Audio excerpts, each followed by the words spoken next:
Good morning সবাইকে।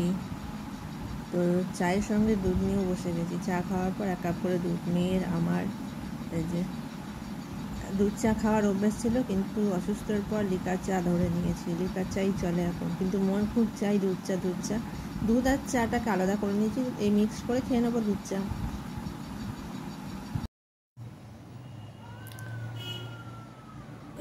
আজকে উল্টো রথের শুভেচ্ছা সবাইকে। আজকে জগন্নাথ দেব তার মাসির বাড়ি থেকে নিজ ভবনে যাবে।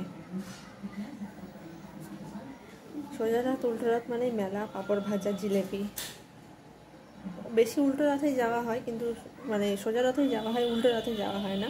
তো যাদের ওখানে মেলা বসে তারা হয়তো উল্টো রথ আর সোজা রথ দুটোতেই যাও। তো আমি গেছিলাম যখন এখানকার মেলাতে, তখন আজকে যাব না। আজকে পড়ে গিয়ে মাথায় ব্যথা লেগে গেছে।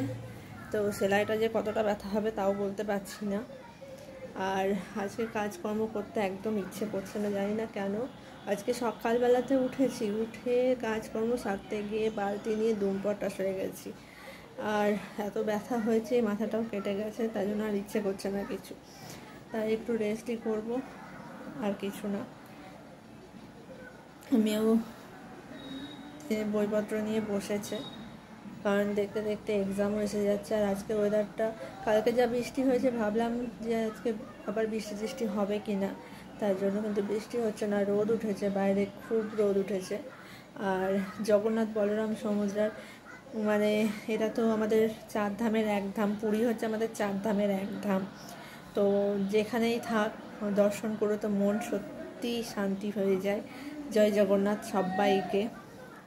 আর পুরীর ভোগ আর পুরীর প্রসাদ মানে অমৃত যাকে বলে। নানান জায়গার প্রসাদ খেয়ে দেখেছি, কিন্তু যাই হোক, সব প্রসাদই খুবই মানে কি বলবো, অমৃতের মতো। পুরীর প্রসাদে যেমন একটুখানি খেলে পুরীর প্রসাদটা বেশ পেট ভরে যায়। মালসা দেবে এরকম হাঁড়িতে, তো সেটা থেকে অনেকজনকে দেয়। এটা হচ্ছে প্রভুরই মাহাত্ম্য বলতে গেলে, তাই লাগে হয়তো। আর একটুখানিতেই পেট ভরে যায়। আর গজা তো নাম করা পুরীর। তো আমরা যখন পুরী গেছিলাম তখন আমরা ভোগটা খাইনি। আমি যখন আমার এই নিয়ে 3বার পুরী যাওয়া হয়েছে। ছোটোবেলায় একবার বাবার সঙ্গে, তারপরে আর একবার যখন মিডিলে গেছিলাম তখন ভোগ প্রসাদটা খেয়েছি। আর এখন যখন গেছিলাম তখন প্রসাদটা খাইনি, কিন্তু যখন মন্দির দর্শন করে বাইরে বেরিয়েছিলাম তখন কিন্তু ভোগ প্রসাদটা বাটি করে দিয়েছিল, ওটা কিন্তু খেয়েছিলাম।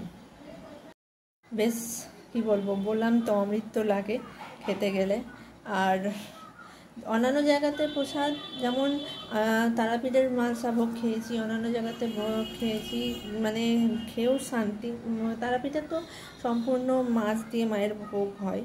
তো যাই হোক, যেখানে দক্ষিণেশ্বর আদ্যাপীঠেরও ভোগ খেয়েছি, সেটাও তোমাদের সঙ্গে শেয়ার করেছি ভোগটা। তো আর কি বলবো, মানে মন শান্তি হয়ে যায় এইসব ভোগ খেতে গেলে। মনে হয় না আর মাছ মাংস ডিম কোনো কিছু লাগে। ভোগ যদি প্রতিদিন পাওয়া যায়, প্রতিদিনকে প্রতিদিন শান্তি, এটাই হচ্ছে জীবন। আর ঠাকুর দর্শনে তো জীবন লাভ হয়ে যায়।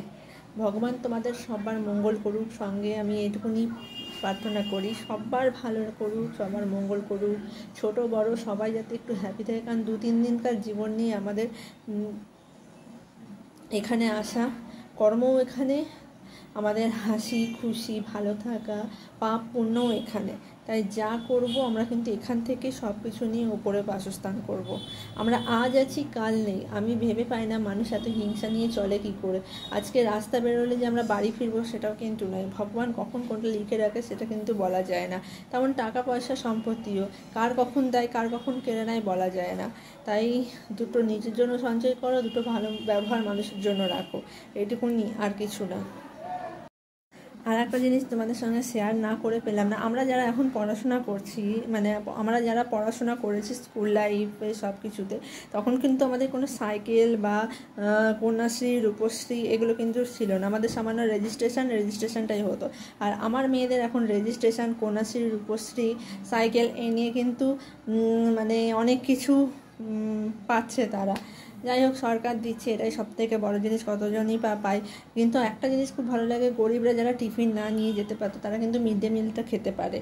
সেই মিড ডে মিলে তারা দুটো ভাত তো পেট পুরে খেতে পারে, এটাও ভালো লাগে দেখতে।